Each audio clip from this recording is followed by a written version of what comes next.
why you treat strangers better than your own family. All right, let's start with something we've all experienced but probably don't think about enough. Think about the last time you were in a coffee shop or a grocery store. Maybe you smiled at the cashier, said thank you to the barista, or even held the door open for a stranger. You probably didn't think twice about it. It's just polite, right? Now compare that to how you treated your family that same day. Did you snap at your mum for asking too many questions? Did you ignore your sibling when they wanted to talk? Did you brush off your partner's concerns because you were too busy? Why is that? Why do we often treat complete strangers, people we may never see again, with more kindness, patience, and respect than the people we love the most? It's a paradox, and it's one of the most fascinating things about human behavior. To understand it, we need to dive into some deep philosophical territory. But trust me, by the end of this, you'll see your relationships in a totally new light. Let's begin with a psychological truth we take for granted: what we feel is always there. Think about it. The people closest to us, our family, our partners, our best friends, are the ones we assume will always be there. Whether consciously or unconsciously, we feel like we don't need to earn their love or approval every day. They know us, they've seen our best and worst, and despite all that, they're still around. Strangers, on the other hand, don't know us at all. So we go out of our way to present ourselves as polite, considerate, and even charming. We put our best face forward because there's a certain level of social pressure, a need to make a good first impression. But here's the deep question: why do we believe that the people who love us most deserve less of our best than someone we may never see again? This brings us to one of the core ideas in philosophy about human relationships. Familiarity breeds complacency. The ancient Greeks, particularly philosophers like Aristotle, often spoke about the importance of relationships in achieving a good life, or eudaimonia. But they also warned that when we become too familiar with something, whether it's a place, a routine, or a person, we stop noticing its value. You see, when we first meet someone, everything about them is new and exciting. We're curious, attentive, and careful with our words. But over time, as we grow more comfortable, that curiosity fades. We stop seeing the person as a separate individual with their own thoughts and feelings and start treating them like an extension of ourselves. And let's be real, we're often harsher with ourselves than we would ever be with a stranger. We criticize ourselves, we're impatient with our own shortcomings, and we hold ourselves to impossible standards. When we start seeing our loved ones as extensions of ourselves, we project those same unrealistic expectations onto them. Click subscribe to this channel to get more profound spiritual lesson.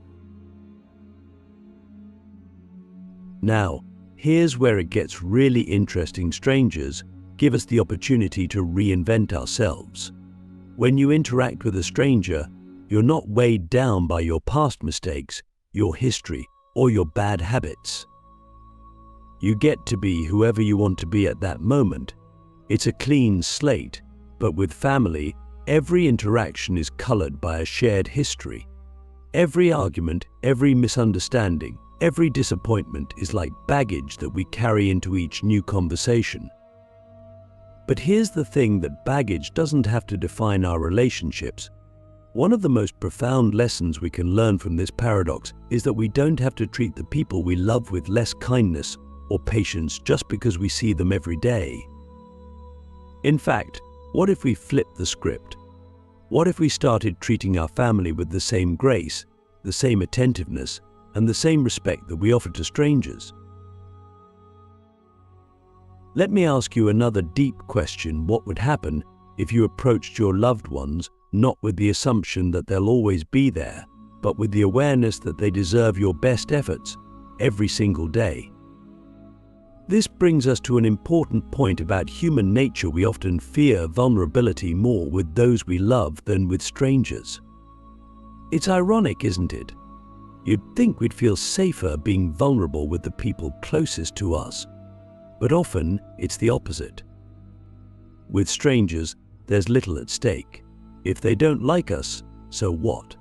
But with family, the fear of rejection or judgment is more profound because their opinion matters so much more. So we put up walls, we guard ourselves, and sometimes we lash out defensively. We're tougher on the people we love because deep down, we're afraid of letting them see our weaknesses. But what if, instead of building walls, we focused on building bridges?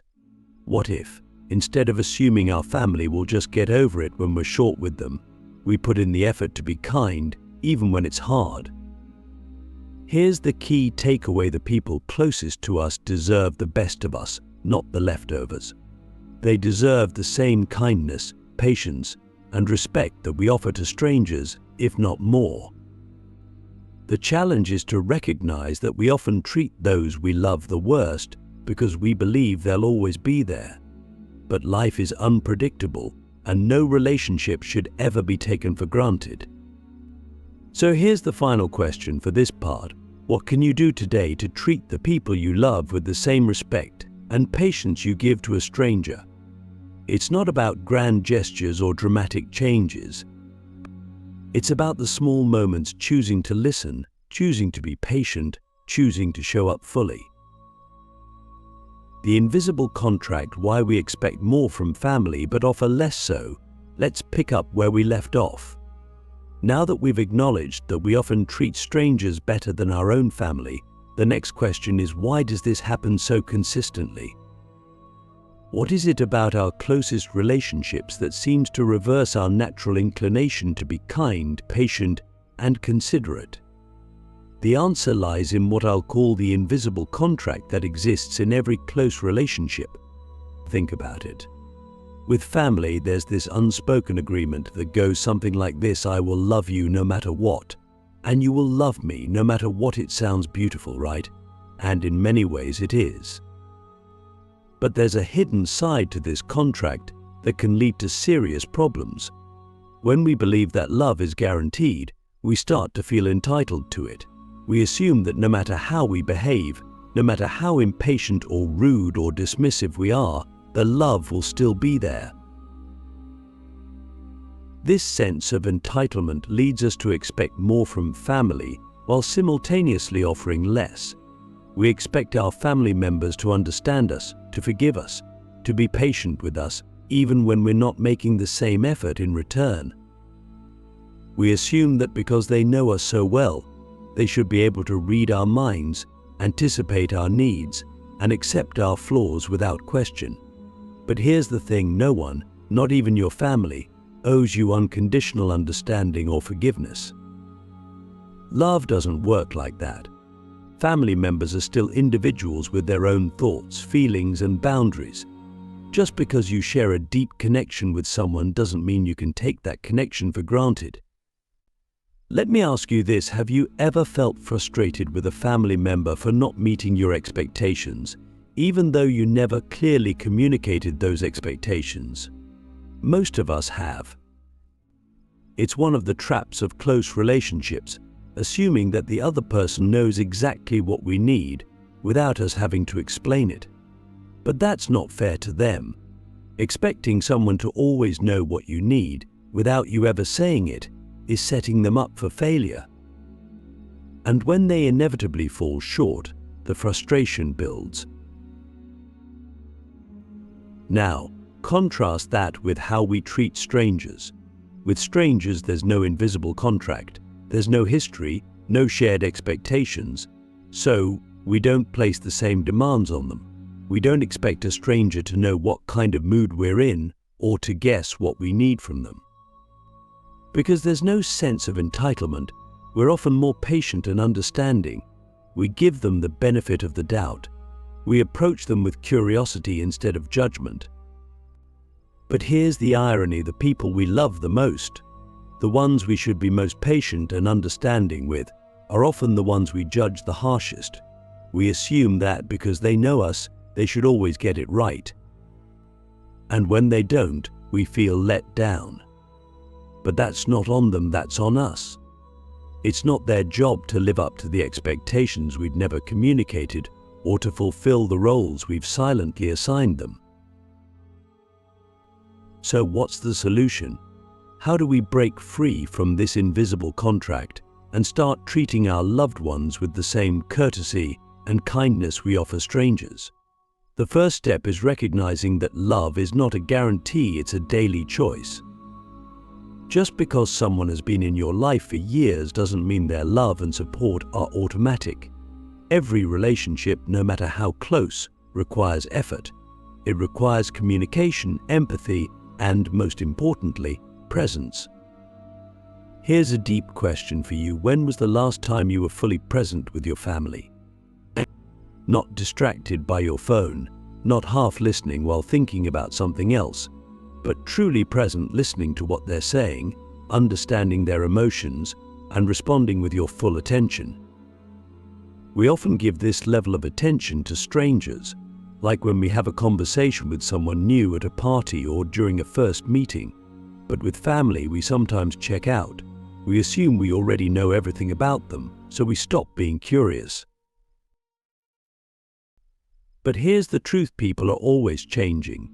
Your family members, your partner, your siblings, they're evolving, just like you. And if you stop paying attention, if you stop being curious, you'll miss those changes. You'll miss the opportunity to grow with them, to deepen your connection. So, the next time you're with family, try this: be as curious about them as you would be with a stranger. Ask questions you've never asked before. Don't assume you already know how they feel or what they think. Give them the space to surprise you, and most importantly, give them the same patience and understanding that you offer to strangers. Because here's the thing: the strength of a relationship isn't measured by how much love is guaranteed, but by how much love is continually chosen. When you make the conscious choice to be kind, patient, and present with your family, you're not just honoring them, you're honoring the relationship itself.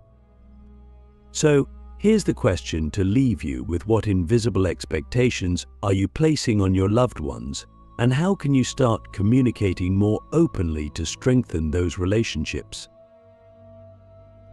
Why familiarity breeds discontent, the hidden cost of comfort in close relationships. We've uncovered some deep truths so far.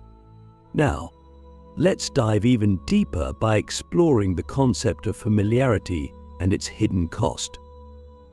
Why is it that the more familiar we become with someone, the more likely we are to drop our guard, to be less kind, less patient, and, quite frankly, less thoughtful?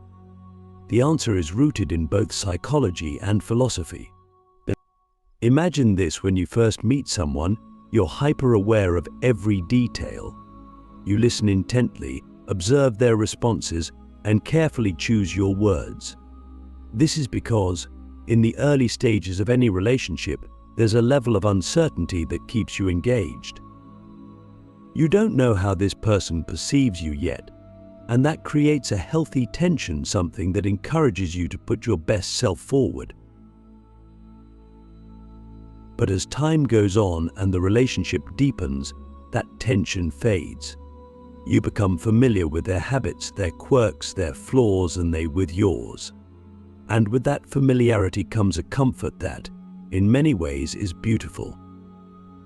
It's the comfort of being known, the ease of not having to perform or impress. But here's the hidden cost: comfort often leads to complacency. When you're comfortable with someone, you start to assume things about them. You assume you know what they're going to say, how they're going to react, and what they're feeling. You stop asking questions. You stop checking in. You stop being curious. This shift is subtle but profound.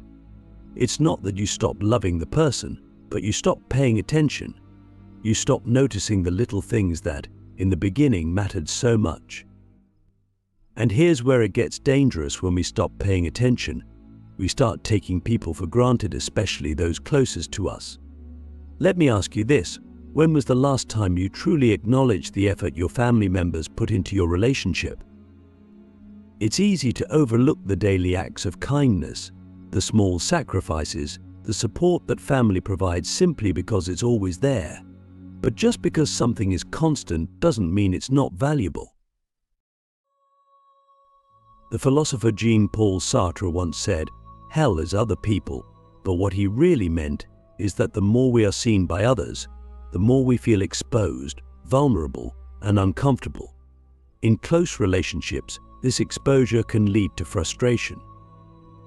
We see each other's flaws up close, and because we're so familiar with them, we tend to focus more on what's wrong than on what's right. This brings us to a crucial insight: familiarity doesn't have to breed discontent, it's a choice. You can choose to see your loved ones with fresh eyes every day. You can choose to be present, to be curious, to appreciate the small things they do, just as you would with a stranger. You can choose to stop assuming and start engaging. So here's the deep question: how often do you take the time to truly see your loved ones, to appreciate who they are now, not just who they've been in the past? The key to overcoming the trap of familiarity is this: treat every day with your family as if it's the first day you're meeting them. Approach each interaction with curiosity and attentiveness. Because the truth is, people are constantly growing and changing. If you're not paying attention, you'll miss it. You'll miss the opportunity to deepen your connection, to learn something new about them, and to strengthen your bond. And here's one final thought for this part: the people we love deserve more than to be taken for granted. They deserve the same effort, the same attention, and the same kindness we offer to strangers. Familiarity doesn't have to lead to complacency. It can lead to deeper understanding if we choose to stay engaged. Breaking the cycle: how to rebuild intentional relationships with family. We've reached a crucial point in understanding why we often treat strangers better than our own family. It's rooted in comfort, assumptions, and the invisible contracts we've discussed. But now comes the important part: what can we do about it? How can we break this cycle and start treating our loved ones with the care and attention they deserve?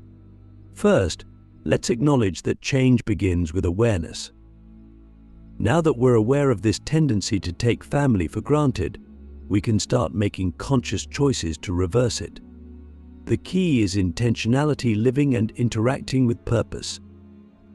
Just like we put effort into making a good impression on strangers, we need to intentionally invest in our closest relationships. But how do we do that? It starts with small but consistent actions. You don't need to make grand gestures or overhaul your entire approach to family. Instead, focus on the little things that build connection over time. For example, when a stranger asks how you are, you often respond thoughtfully, but with family it's easy to give a quick, dismissive answer. What if you took a moment to actually engage in those daily, seemingly mundane conversations? What if, instead of brushing off their questions, you responded with the same patience and thoughtfulness you'd offer someone you just met? This leads to a deeper understanding of presence. Being physically present doesn't always mean being emotionally or mentally present. We need to shift our focus from just being around our family to truly being with them. That means listening, paying attention, and engaging in meaningful conversations. It's about making the choice to be fully there, even in the smallest moments. Let's ask a deep question here. When was the last time you truly listened to a family member without thinking about what you were going to say next or without being distracted? We often assume we already know what our loved ones are going to say, but what if we're missing something?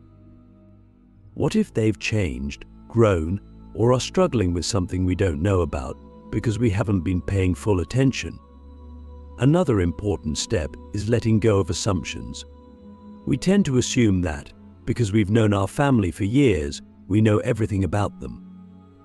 But this is a dangerous mindset. People evolve. The sibling you grew up with might not be the same person they were 5 years ago. The parent you've always known might have new perspectives or worries that you've never noticed.